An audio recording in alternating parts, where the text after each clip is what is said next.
Armand-Marie Jacques de Chastenet, un aristócrata francés conocido como el Marqués de Puysegur, se interesó en lo que hacía Mesmer y llevó sus ideas al siguiente nivel.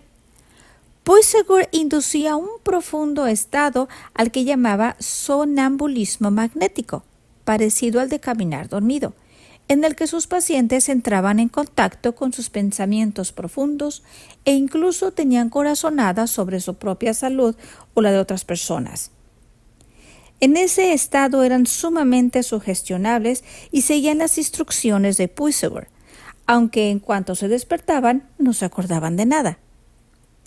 Mesmer creía que el poder residía en el efecto del médico sobre el paciente. En cambio, Puysegur afirmaba que residía en el efecto que los pensamientos del paciente, dirigidos por el médico, le producían en el propio cuerpo. Este fue quizá uno de los primeros intentos de explorar la relación mente-cuerpo. En la primera década del siglo XIX, el cirujano escocés James Braid llevó la idea del mesmerismo incluso más lejos aún, creando un concepto al que llamó neurohipnotismo, en la actual se conoce como hipnotismo. A Braid le llamó la atención la idea cuando un día al llegar tarde a una cita encontró al paciente que le esperaba contemplando fascinado la llama de una lámpara de aceite. Braid descubrió que su paciente permanecería en ese estado sumamente sugestionable mientras siguiera tan concentrado en algo, fatigando así ciertas zonas de su cuerpo.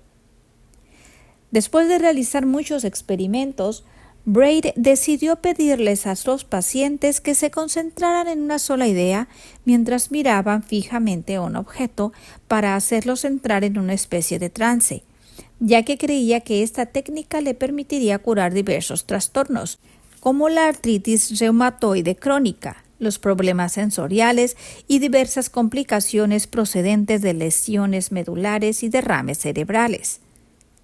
En Neuromnology, el libro que escribió, detalla muchos de sus éxitos, como la historia de cómo curó a una mujer de 33 años con las piernas paralizadas y la otra de 54 con problemas cutáneos y dolores de cabeza muy fuertes.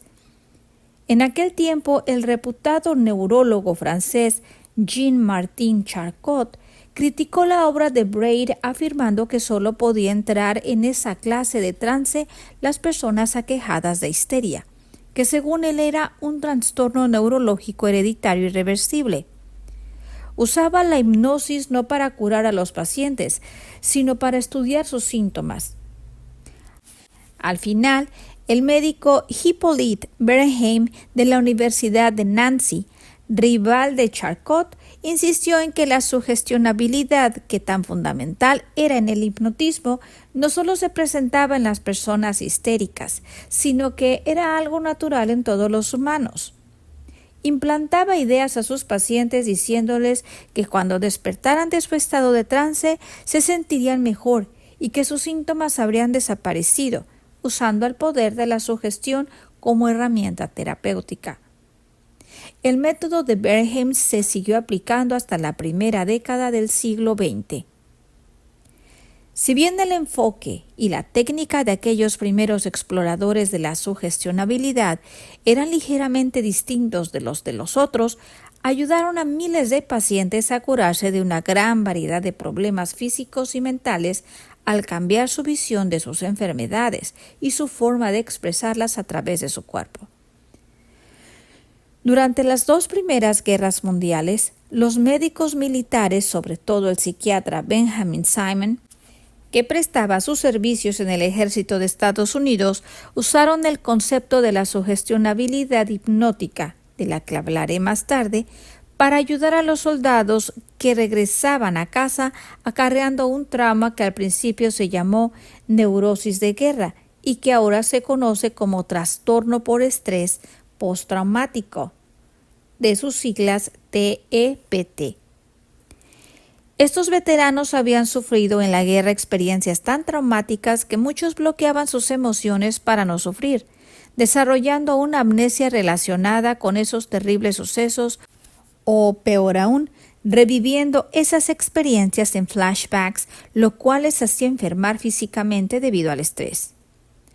Simon y sus colegas descubrieron que la hipnosis era sumamente útil para ayudar a los veteranos a reconocer sus traumas y a afrontarlos para que no afloraran en forma de ansiedad y trastornos físicos, como náuseas, hipertensión y otros problemas cardiovasculares, e incluso inmunodeficiencia. Al igual que los médicos del siglo anterior al suyo, esos médicos militares usaban la hipnosis para ayudar a los pacientes a cambiar sus hábitos mentales y a recuperar así la salud mental y física. Estas técnicas de hipnosis tuvieron tanto éxito que los médicos civiles empezaron a interesarse por el uso de la sugestionabilidad, aunque muchos de ellos, en lugar de hacer que sus pacientes entraran en trance, les daban pastillas de azúcar y otros placebos, diciéndoles que esas medicinas, entre comillas, les ayudarían a sentirse mejor. Y los pacientes se sentían mejor, respondiendo a la sugestionabilidad de la misma forma que los soldados heridos de Beecher respondían al creer que les estaban inyectando morfina. Esto ocurría en la época de Beecher y después de escribir su artículo pionero en 1955, en el que pedía que se realizaran ensayos clínicos controlados y randomizados, esto es, asignados de manera aleatoria, con placebos, para experimentar con los fármacos, los placebos se convirtieron en una parte importante de la investigación médica. La idea de Beecher tuvo muy buena acogida. Al principio los investigadores esperaban que el grupo de control de un estudio, el grupo que tomaba el placebo, siguiera siendo neutral para que las comparaciones entre el grupo de control y el que recibía el tratamiento activo revelaran lo bien que funcionaba el tratamiento. Pero en muchos estudios, el grupo de control mejoraba por esperar y creer que aquel fármaco o tratamiento les ayudaría a mejorar. Aunque el placebo en sí fuera inactivo, producía esos efectos muy reales. Y esas expectativas y creencias demostraban lo poderosas que eran. Así que de algún modo esos efectos debían eliminarse de la información para que los resultados fueran fidedignos.